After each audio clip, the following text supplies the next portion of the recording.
Welcome to Sports House Podcast, Denver Broncos Mile High Talk Edition. I'm Chase House. I got a lot that I want to talk about. A lot has happened this last week. I'm going to talk about who we lost and what that means. I'm also going to talk Desean Watson, Drew Lock, and some offseason moves I think the Broncos should make. We're going to start by talking about the quarterback situation. And firstly, I want to say that I believe in Drew Lock. I do. I still feel like it's too early to give up on him. And I just kind of like imagine the Buffalo Bills. What if the Buffalo Bills gave up on Josh Allen after his second year? And Drew Lock has similar stats his first couple years. I just feel like that it's way too soon to count him as a bust and to move on from him, unless you can get a quarterback like Desean Watson, because those don't become available. Those type of players don't become available hardly at all, especially in their prime and at such a young age still. But I do believe in Drew Lock. And for the Broncos, I feel like it is one of those quarterbacks in 2021. It's either Drew Lock or Desean Watson. And most likely, it's Drew Lock. I would say probably 70% chance that Drew Lock is the starting quarterback next year, and the other 30% is Desean Watson. I think the Broncos are in a pretty good situation to land Desean Watson.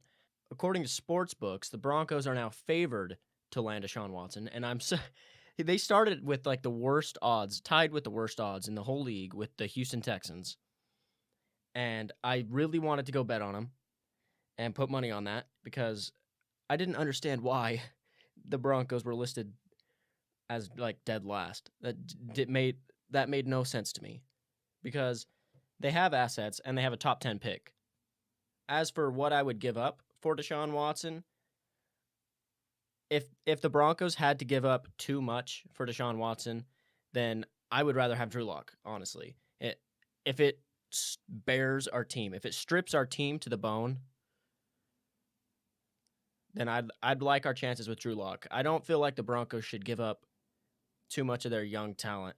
A trade that I think would be fair, if it's done before this draft, which if the Texans are smart, they would get rid of him before the draft, and I'll talk about that. But what I think would be fair and enough to land Desean Watson would be their first and second rounder this year, their 2022 first-round pick, and their 2023 first-round pick, Drew Lock and Tim Patrick. Trading the Texans Drew Lock and your 9th overall pick. Remember, their first-round pick this year is the 9th overall. And if we give them Drew Lock and Tim Patrick, they get 2 players that they can use and the 3 picks that they can use. What this does is it gives the Texans options. They can use Drew Lock and not draft a quarterback, or they could trade Drew Lock for another asset and draft whoever's available at 9. And Tim Patrick, by the way, he is extremely criminally underrated. And I've thought this for some time, and there was 2 players last year that had over 70 catches with 0 drops. And Tim Patrick was one of the 2. Tim Patrick and Larry Fitzgerald. That's pretty good conversation to be in. Fitzgerald, who for his career still has more career tackles than drops. Every receiver should strive for that. So Tim Patrick, it's not like he's trash, and the Broncos aren't losing too much in this trade to get Desean Watson, and they would still be competitive. And the Texans, they can use these guys. They could use Tim Patrick. They could use Drew Lock and all the first-round picks. And I feel like the Broncos, they have about like the second most to offer out of all the teams that are interested in Desean Watson. I think there's like 3 front runners to get Watson. And I do think the Broncos are in the top of the line.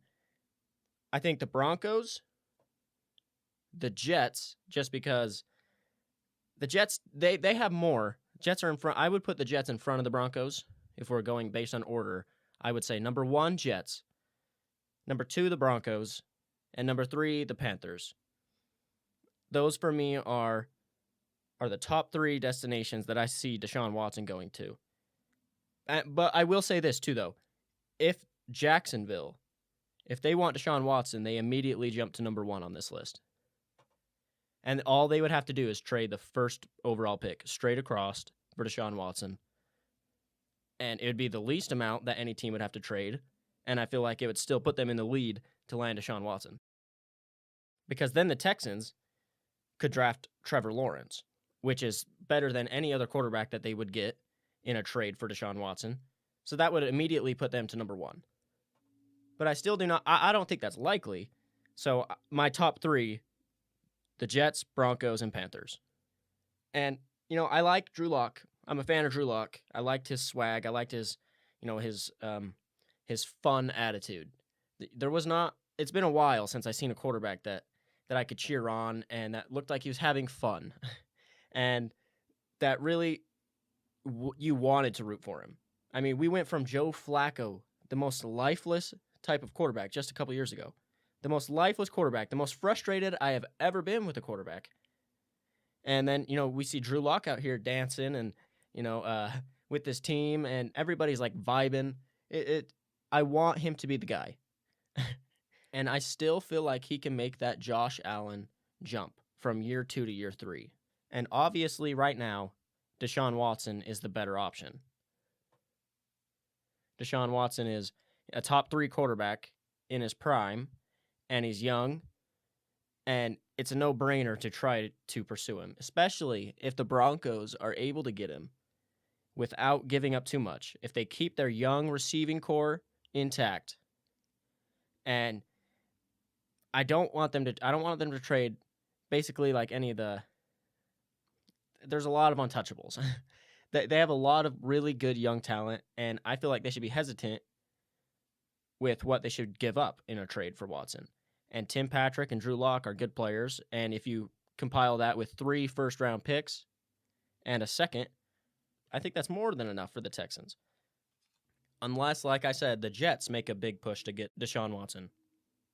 Because with the second overall pick, obviously, the Jets are in a situation where they can offer pretty much exactly what the Broncos can offer as far as picks and a quarterback, but their pick is better in this draft, in this upcoming draft, because they could offer the second overall pick, a few more first-rounders, Sam Darnold, and throw in something else, and that would be probably the best offer that the Houston Texans will get.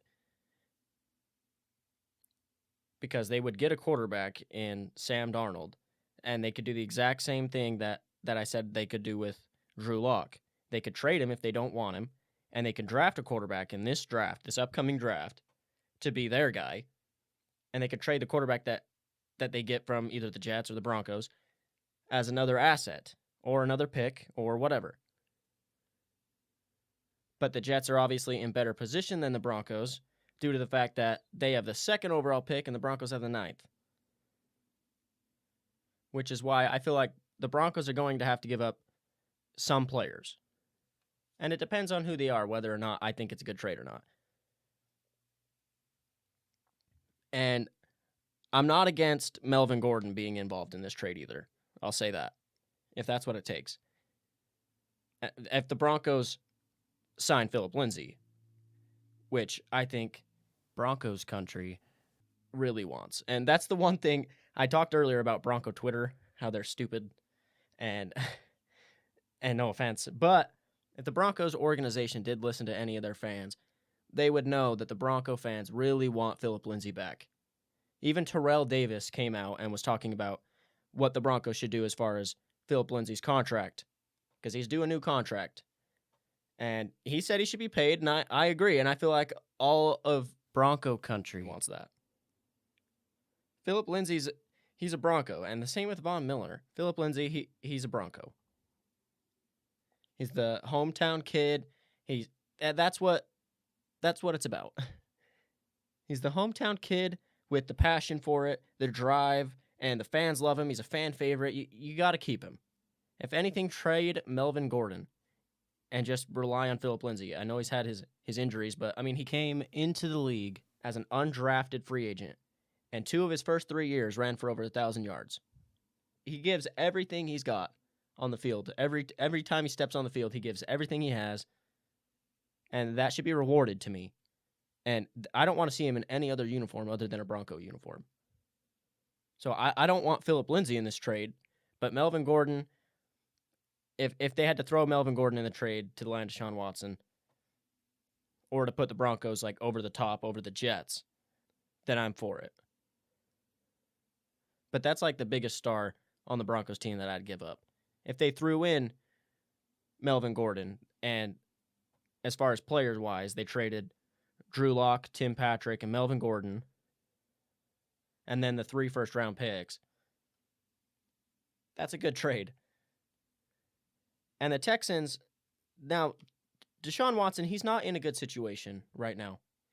He's just signed a contract extension, like in September, like 5 months ago, that keeps him on the team for like the next 3 years. So he's not in he has no leverage here other than the fact he does not want to be on the team. And he met with the new coach, and he said exactly that. He reiterated what he said of his feelings before, that it has nothing to do with, the current coach or the current GM, which are brand new.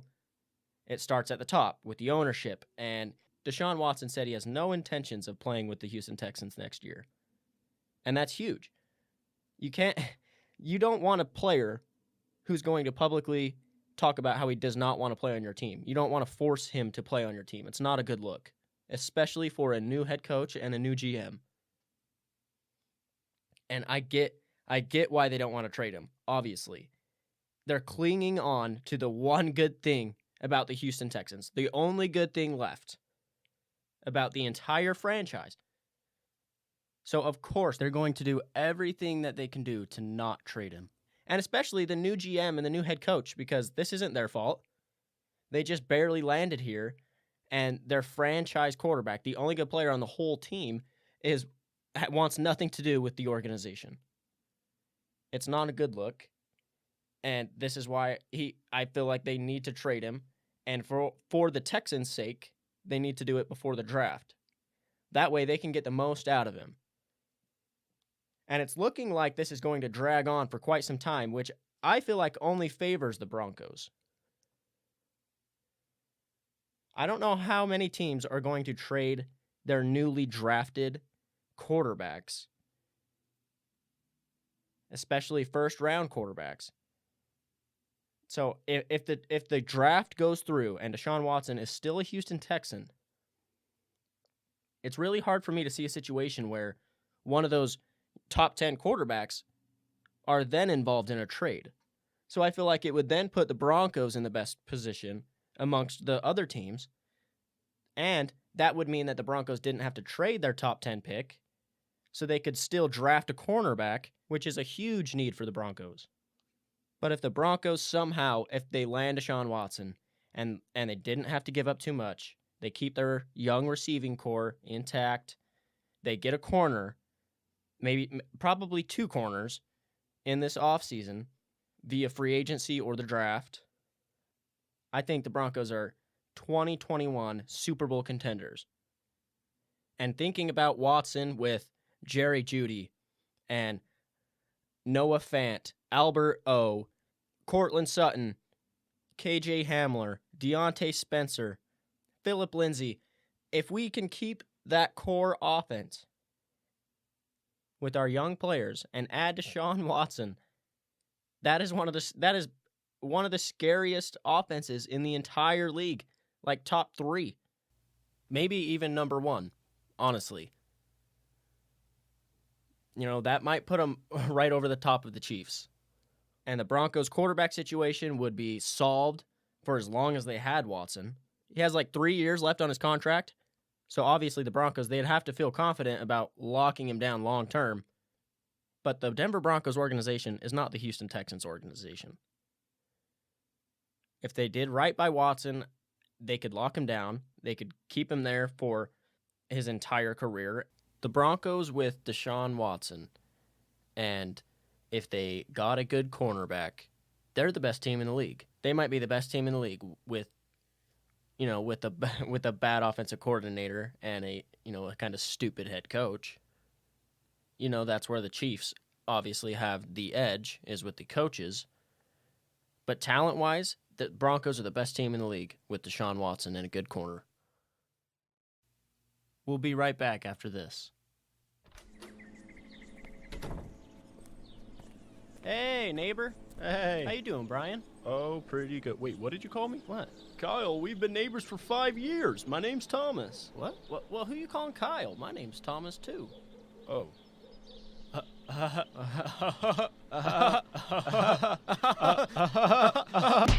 Some commercials just don't make any sense. This is one of those commercials. Sports House. 15 minutes could waste you 15% or more of your life on nonsense. Sports House Podcast. This offseason is going to be the most interesting and the most crazy offseason in the history of the NFL, comparable to the 2019 NBA offseason that we've seen Durant, we've seen the Nets get a super team, the Clippers, the Lakers signing. There's just so many stars moving around. And quarterbacks, this is the first offseason in which there's going to be the most stars that we've ever seen in the league moving and switching teams, especially quarterback-wise. And recently, Russell Wilson was in the trade rumors as well. And he came out publicly, which I don't think he's going to be traded. I just want to say that.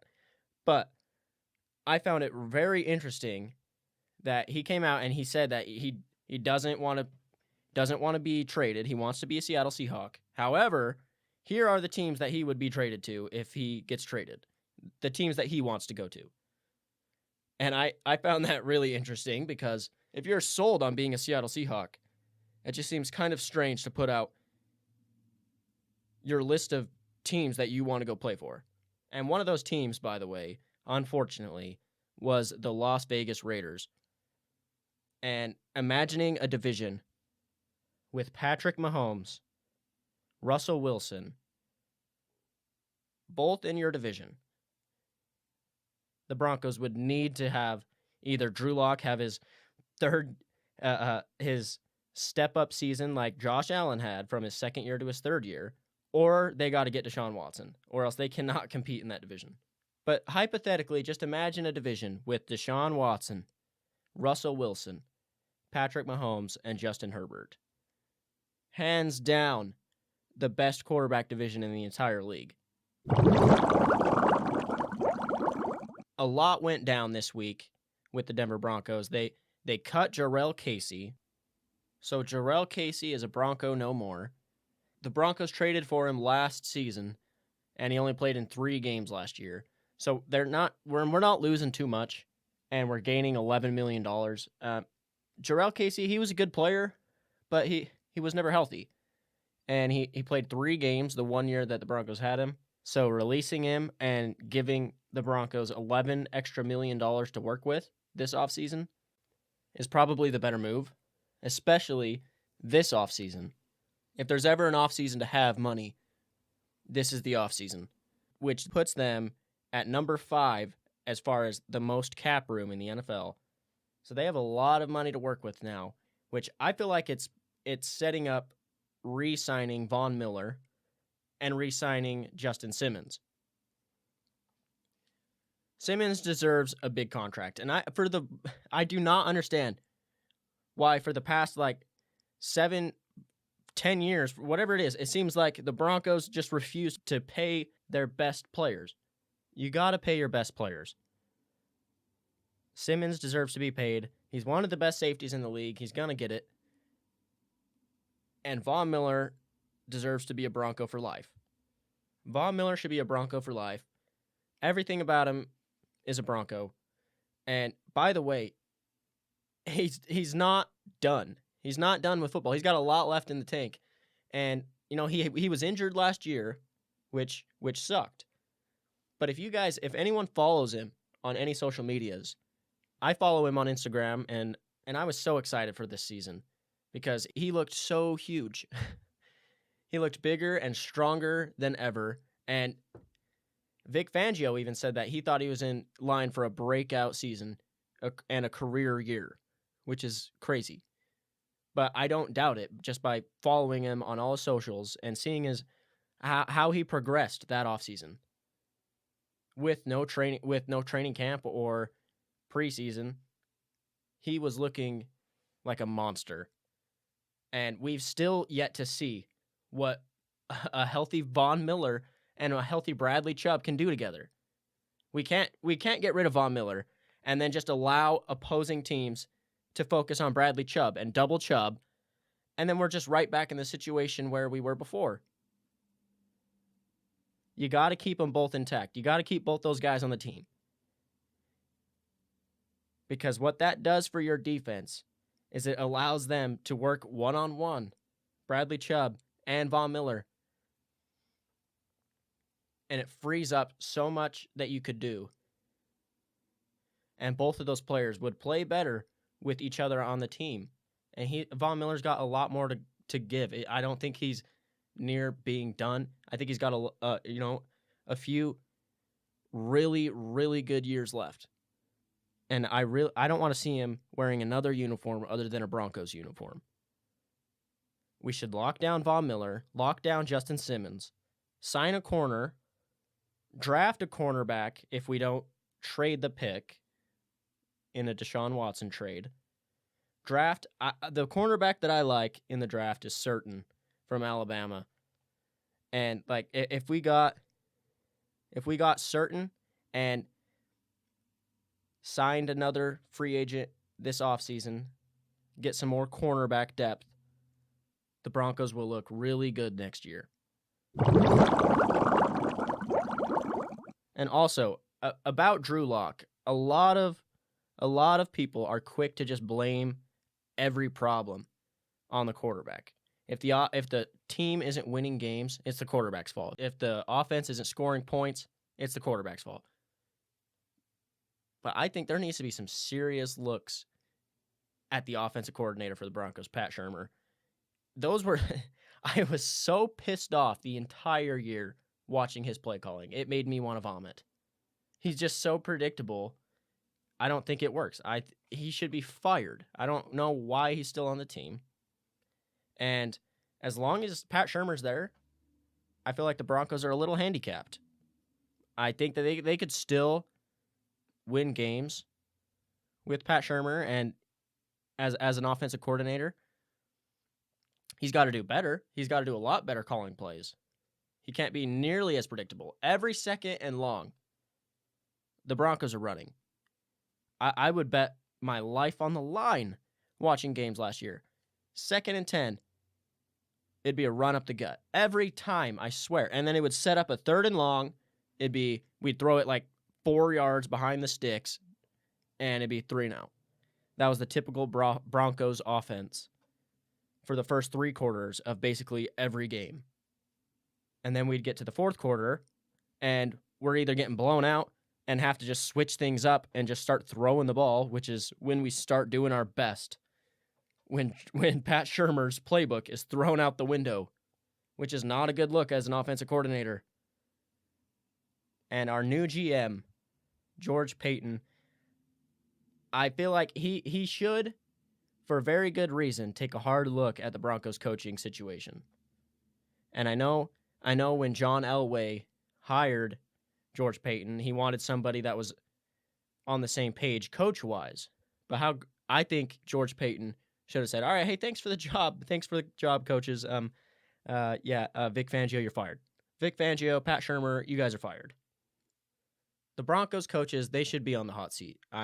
They should start the season on the hot seat, honestly. Pat Shurmur should be on the hottest of all seats where it's scolding hell hot. I feel like his leash should be so short that he basically doesn't have one. It's like the little metal thing on the leash. The very end of it. It's just gone. And Vic Fangio, his leash has got to be very short too, because he blew a lot of games last year with his just stupid clock management and time management. He's just not very smart in that aspect. I would never want to see Vic Fangio pick up a controller and play Madden. it would be a nightmare. He would never stop the clock. It would be like when you're playing the computer on a really bad level and there's like 30 seconds to go in the half and the other team has the ball and they just let the clock wind completely out without even kicking a field goal. That's what Vic Fangio kind of reminds me of. Like a 9-year-old little brother playing Madden. He might be great defensive-minded and know how to coach players. But as far as clock management and time management, he has been a nightmare. And so his leash should be extremely short as well. He can't afford to lose us games anymore. Let's talk about Justin Simmons. Justin Simmons, he's been one of the best safeties in the league for a few years now. And his agents are holding out as far as contract talks. They want him paid with the best safeties in the league because they feel like he's been performing there, and statistically, he has.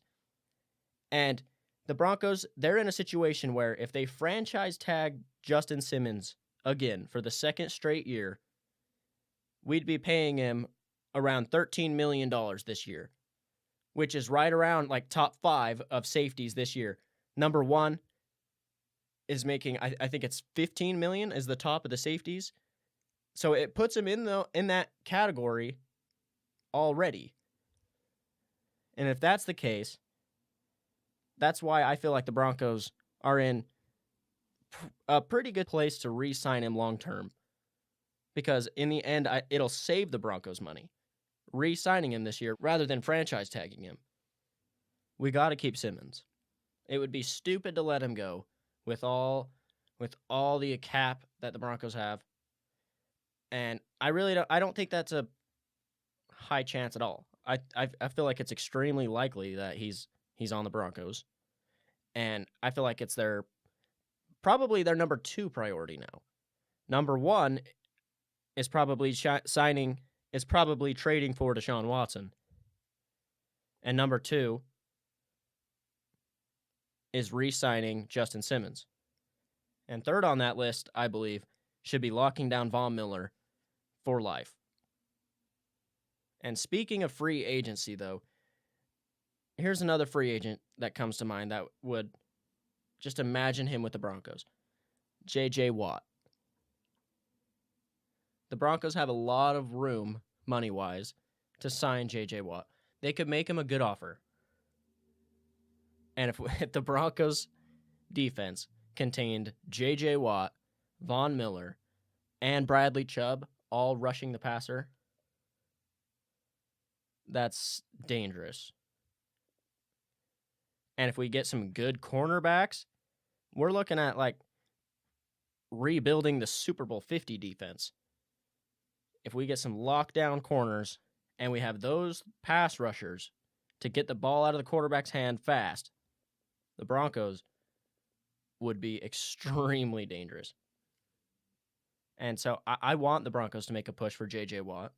He's also one of the best leaders out there, one of the best football leaders, and just a great guy in his community and in the locker room. So J.J. Watt should also be on the Broncos list of free agent targets. We'll be right back after this quick message. Is your child showing any of these symptoms? Laughing, sleeping, uncontrollable eating, slurring words, inability to complete full sentences, loss of memory, philosophical thinking? Your baby may be abusing marijuana. Some long-term effects may include total loss of brain function, complete paralyzation, total organ failure, increased risk of racism, sudden death. Always remember, a stoned child is no longer your child. For your own safety, please contact the local police department. A lot of teams this week reached out to the Denver Broncos about acquiring Drew Lock. And the Broncos haven't come close to trading him. Those are the reports.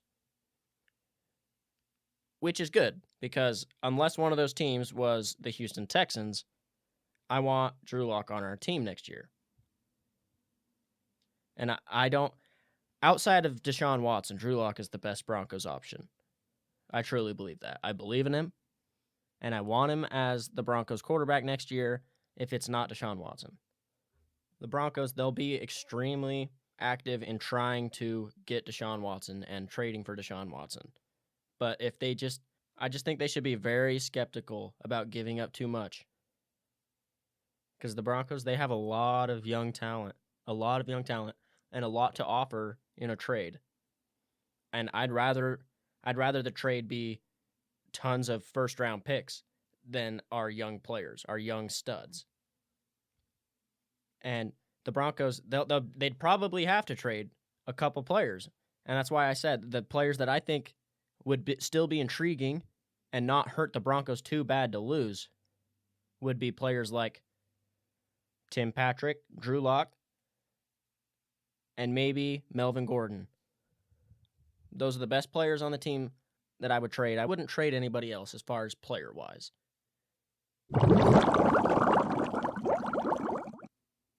In Mel Kiper's mock draft, which I really don't ever really go by what he says, because sometimes he just is extremely wrong, and he's going to have a job forever, it seems like. He has no, he can make the worst predictions ever, and nothing happens. He's still here every year to do the same thing.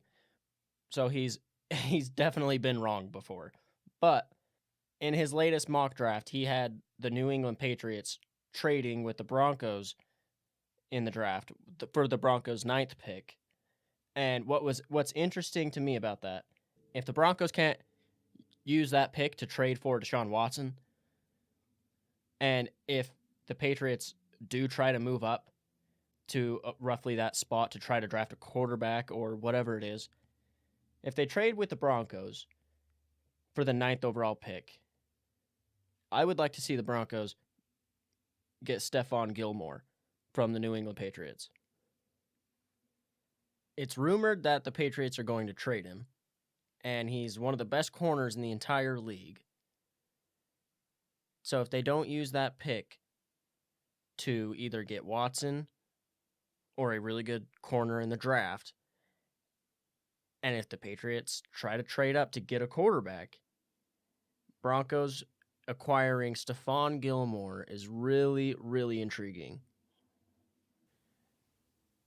Stephon Gilmore is the only other player that I would want the Broncos to acquire with that number 9 overall pick, other than a cornerback.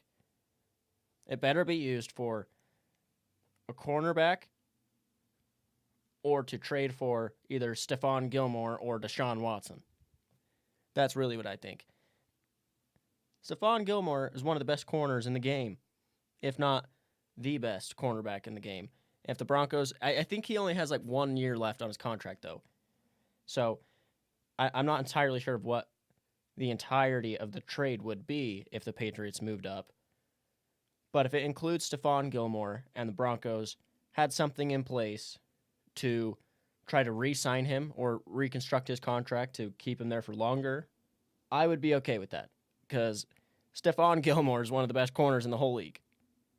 That's going to wrap it up for this episode. If you guys enjoyed this podcast, make sure to follow me wherever you're listening to your podcasts. And if you guys want to go to patreon.com/sportshouse, anything that you guys want to donate to me would be extremely appreciated. And I might be able to actually afford name brand ramen after a little bit. And honestly, it just goes to help me to be able to put out content for you guys and to keep making it.